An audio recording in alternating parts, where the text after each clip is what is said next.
Jai Hind future officers. Hope you all are doing well.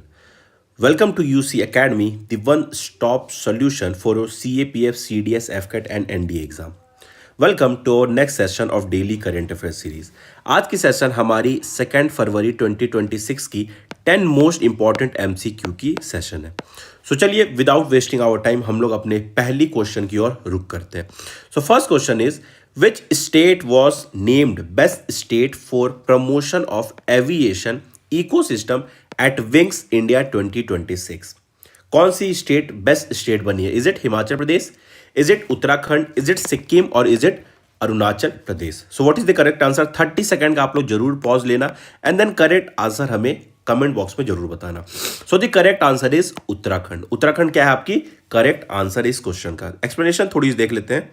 Uttarakhand was name the best state for promotion of aviation ecosystem at wings India 2026।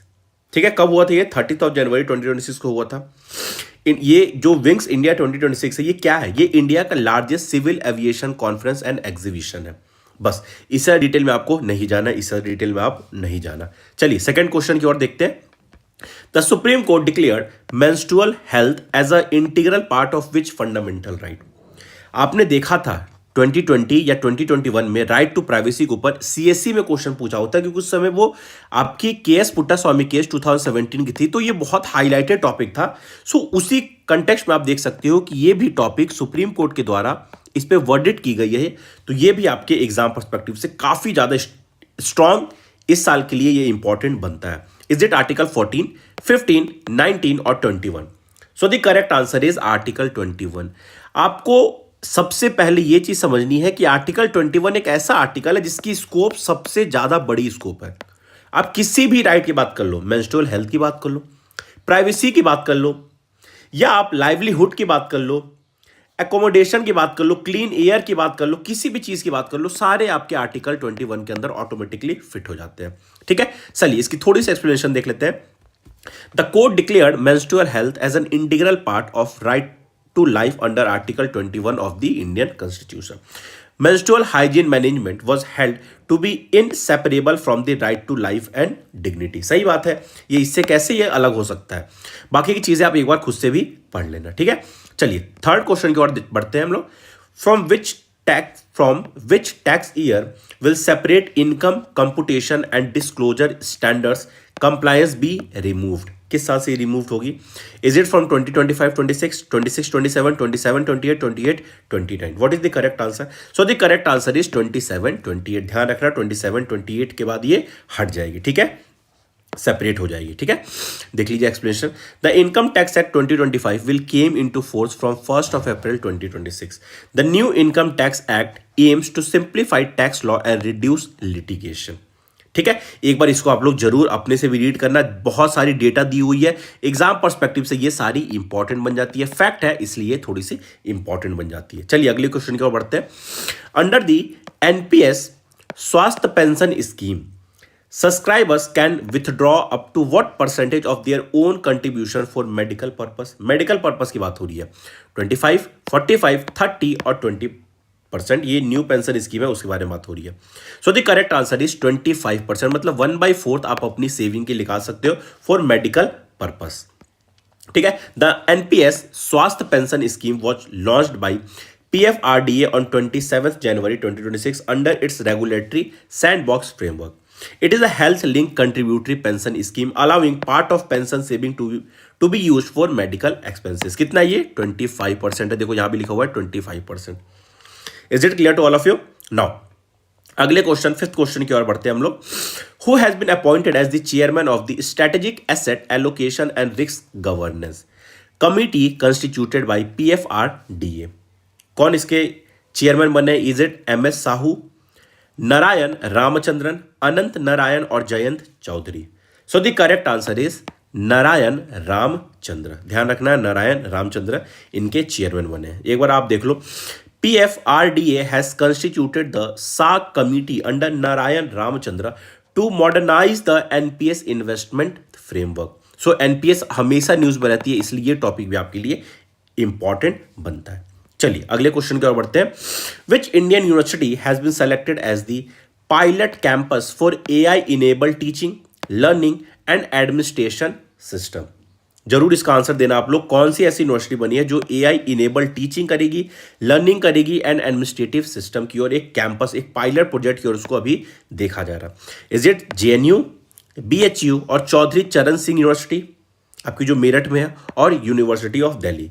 4 university है, आप लोगों को 30 second का समय मिलता है, आप लोग जरूर कमेंट बॉक्स में आंसर देना। So the correct answer is Chaudhary Charan Singh university. India has launched a pilot AI-enabled university initiative to transform teaching, learning and administration. ठीक है, the project is led by the ministry of skill development and entrepreneurship in collaboration with Google cloud and CCSU। ये point exam के लिए important है। कौन कौन involve है? Ministry of skill development, collaboration with whom, Google cloud and CCSU, Chaudhary Charan Singh university. ठीक है, बस इतना आपको ध्यान रखना है, ये पॉइंट काफी इंपॉर्टेंट है, इसको आपको ध्यान रखना है। अगले क्वेश्चन की ओर बनते हैं। द मुख्यमंत्री इति कोली दूती पट scheme has been launched by which state government? मुख्यमंत्री इति कोली दूती पट scheme has been launched by which government? West Bengal, Assam, Tripura और Meghalaya. So the correct answer is Assam. Assam में आपकी ये स्कीम लॉन्च हुई है। ये स्कीम क्या है अभी हम लोग देखते हैं। असम गवर्नमेंट लॉन्च द मुख्यमंत्री इटी कोली दत्त दूती पट scheme for T garden workers. किसके लिए? टी गार्डन वर्कर्स के लिए, क्योंकि आपको पता ही है असम के साइड में टी का ज़्यादा प्रोड्यूसिंग होता है। The scheme provide one time financial assistance to tea garden workers across Assam. Financial support के लिए, ये फाइनेंशियल असिस्टेंस के लिए आपको ध्यान रखना है। ठीक है, each beneficiary receive how much? 5000 as one time assistance. ध्यान रखना आपको। चलिए अगले क्वेश्चन की ओर बढ़ते हैं। 8 question. What is the total allocation for the ministry of defence? Ministry of defence से आप देखना कि CAPF, CDS, NDA वगैरह में क्वेश्चन पूछता है कि क्या इस बार के बजट में इनको दिया गया है for financial year 2026-27। First of आपकी फैब को बजट अनाउंस हुई है, सो इसलिए ये भी इंपॉर्टेंट होता है। 6.81 लाख करोड़, 9.12 लाख करोड़, 8.45 लाख करोड़ और 7.84 लाख करोड़। सो the correct answer is 7.84 lakh crore. ठीक है, union budget 2026 increase India's defence expenditure bye 15.3%। ये भी ध्यान रखना आपको, 15.3% से इंक्रीज हुई है। कितना है? 7.84 लाख करोड़।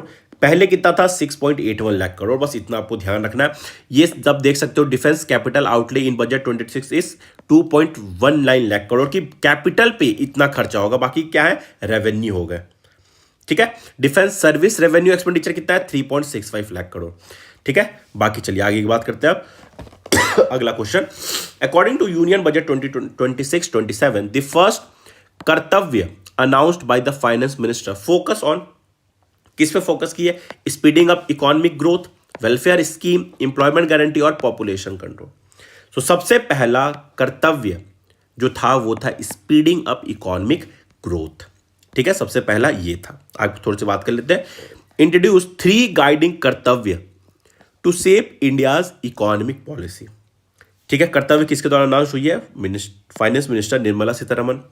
ठीक है, budget 2026-27 was describe as the first budget prepared at Kartavya Bhavan. पहली बजट है जो कर्तव्य भवन पे प्रिपेयर की गई है। 3 कर्तव्य कौन कौन से हैं? Strengthen growth, that means economic growth की बात हो रही है। सिटीजन को एम्पावर करने की बात करी है, और एंश्योर इंक्लूजन की जो भी ग्राउंड लेवल पे भी जो पॉपुलेशन है, ग्रास रूट पॉपुलेशन है, वो भी अब इंक्लूड होगी। सो क्या क्या है? ग्रोथ को इंक्लूड कर रहे हैं, एम्पावर कर रहे हैं सिटीजन को, और एंश्योर कर रहे हैं इंक्लूजन को।